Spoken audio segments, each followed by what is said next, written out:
समय परिस्थिति आएपछि माया गर्ने दिन पनि आउँछ। कहिले कठै बर भन्छन्, कहिले मर्दै होला भन्छन्। राम्रो भएको देख्न सक्दैनन् यहाँ फेरि। अलि चिटिचट्ट अलि खाएको लाग्यो, वरिपरि मान्छे बोकेर हिँड्यो भने यसलाई सकाउनुपर्छ भनी लागिहाल्छन्। अलिकति भुइँमा बस्यो भने वास्तै गर्दैनन् कसैले। खड्का कामलाई चाहिँ म सम्मान गर्छु र म आज यहाँबाट के पनि भन्न चाहन्छु भने सधैँभरि मबाट साथ छ। रातो टिका लाएर यहाँ प्रवेशै गर्नुपर्छ भन्ने छैन। यहाँ हुनुपर्छ मनमा। राम्रो मान्छेलाई देखाउटी कहिले गर्न हुँदैन। यो उहाँले सोच्नु भएको थियो र धरानमा मेरो जित्छु भनेर सङ्घर्ष गरेर देखे होइन। हामीले झन्डा बोकेर हिँडिराख्नु भयो। अरूले भन्दा धेरै मतले नै जित्नु भयो। अरू हेरे नै भयो। हो यस्तै पार्ने हो। यो भिड सानो होइन। यो भिडले पक्कै केही कायपलट गर्नेछ। हामी त्यसकै प्रतीक्षामा छौँ। हामीबाट हुने साथ सपोर्ट सधैँभरि छ हामीसँगै। अब प्रकाश भुजेलसँग पनि धेरै युवा साथीहरू आउनु भएको छ। कोही एमाले, कोही माओवादी, कोही काङ्ग्रेस छ। हामी व्यक्ति मान्छे कामलाई हेर्ने हो होइन। यति भन्दै केही बढी बोले, केही नराम्रो लाग्यो भने मलाई पनि माफ गरिदिनु होला। सरी समय र परिस्थिति आउँदाखेरि फेरि पनि यसरी बोलाउँदा हरेक कार्यक्रमहरूमा बोलाउनु। म जसले बोलायो भने म स्वतन्त्र पाराले बाँड्न चाहन्छु क्या है। फोटो खिच्दैमा झोले चाहिँ होइन है फेरि कसैको। अहिलेसम्म कुनै पार्टीको 1 रुपियाँ नि खाइदिए होइन, भात पनि खाइदिए होइन, पेट्रोल नि हाल्दै होइन। म त सहयोग गरिराख्ने मान्छे हो। भ्रम नपर्नु होला। प्रकाश भुजेल कसैको झोले होइन ल। जयसम्म।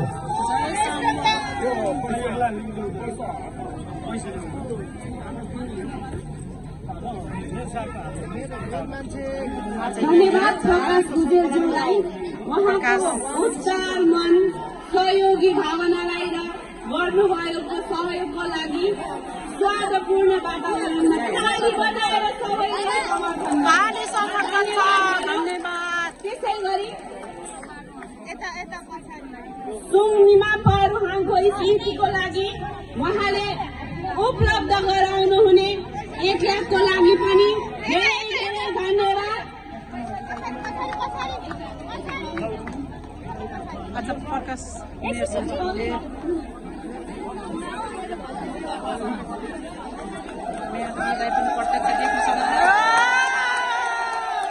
धेरै धेरै धन्यवाद। उहाँलाई ताली बजाएर धन्यवाद गरौँ। त्यसै गरी ललितपुरको संयोजकज्यूले जसपाबाट प्रवेश गर्ने साथीहरूको नेम लिस्ट यहाँ उपलब्ध गराइदिनु होला छिटो भन्दा छिटो। त्यसै गरी ललितपुरबाट नेपाल समाज पार्टीका केन्द्रीय सदस्य कविता राईज्यू पनि पार्टी प्रवेश गर्नुभएको छ। उहाँलाई पनि हार्दिक बधाई तथा स्वागत गर्न चाहन्छौँ।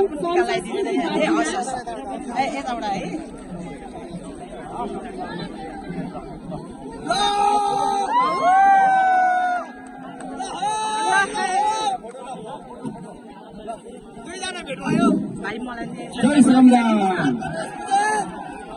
मेरो नाम दत्त कुमार लिम्बू हो। अहिले म सुम्निमा पारुहाङको प्रतिमाको लागि कोषाध्यक्ष छु।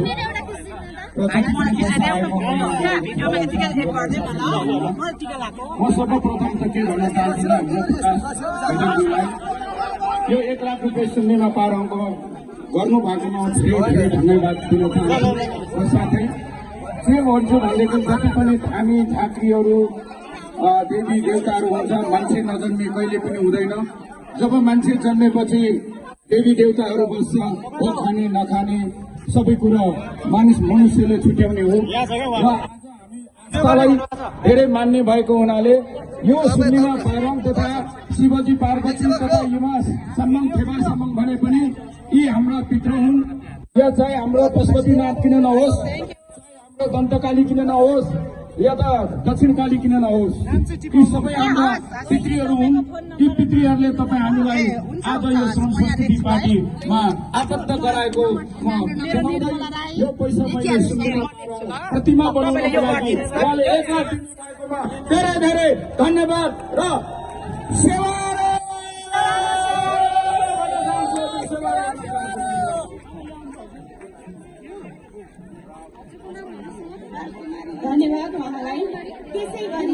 आजको यस कार्यक्रमको हामी अन्तिम चरणसम्म आइपुगिसकेका छौँ थ्याङ्क यू र यस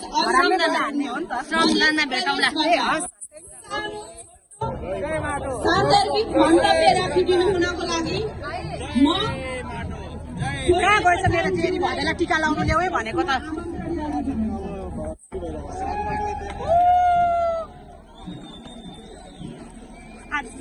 जय श्रीराम।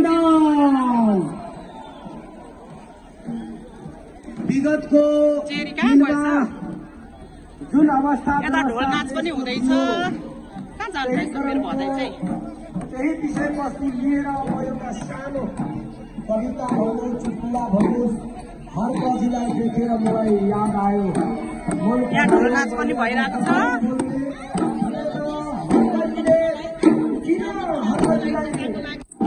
नेपाल यहाँ हेर्नुहोस् ढोल नाच हाम्रो हुँदैछ चेरी कहाँ हेर्नुहोस् हामी आएर पार्टी प्रवेश पनि गरिसकेका छौँ यहाँ ढोल नाच पनि छ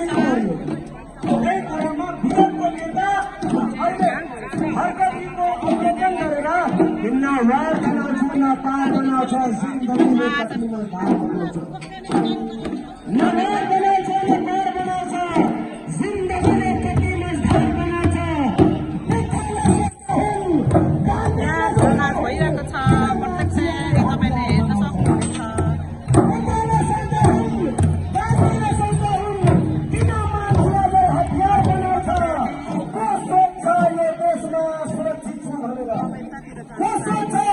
सुरक्षित छु भनेर जो सुरक्षाको अग्लो दीवार बनाउँछ हो यो यस्तै देश हो मेरो जहाँको सरकार स्कुल नबनाई कारागार बनाउँछ र जनतालाई ठग्ने आज त म ढोल नाच नाच्ने हो क्या आज त यहाँ भिडियो बनाएँ कस्तो भिडियो गर्ने राम्रो काम मेरो भदै राजा छ म यहाँनिर पार्टी सदस्य लिनु त ल टिका लाउने हिँड्न त ल अनि तिमीलाई म भिडियो बनाइदिन्छु नि त मेरो भदै राजालाई पनि पार्टी प्रवेश गर्न म लानेछु पार्टी बदलियो सत्ता बदलियो व्यवस्था किन परिवर्तन भएन यहाँबाट जानुपर्छ त्यत्रो ठुलो जमिन हो 17,000 मारियो अहिले कति निर्देश हाम्रो दिदी बहिनी दाजुभाइ सेन्जी युवालाई हत्या गर्यो सरकारले तर पनि सेन्जीको रगतमा बनेको सरकार अझै पनि विगतको राजनीतिक कर्मी र अहिलेको राजनीतिक कर्मी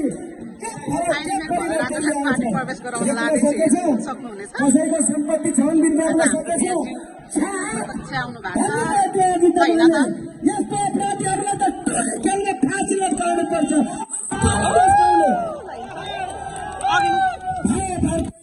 देशको गुलाम बनाएछ रेमिटेन्सको पैसा खाएछ ठुलो घर बनाएछ चप्पल लगाएर आएको डाकाहरू कसरी 4-4 घर छ तिम्रो अब बुझ्ने कुरा यताबाट हिँड्न ए म देशको दाजुभाइ आदिवासी दलित जनजाति मुस्लिम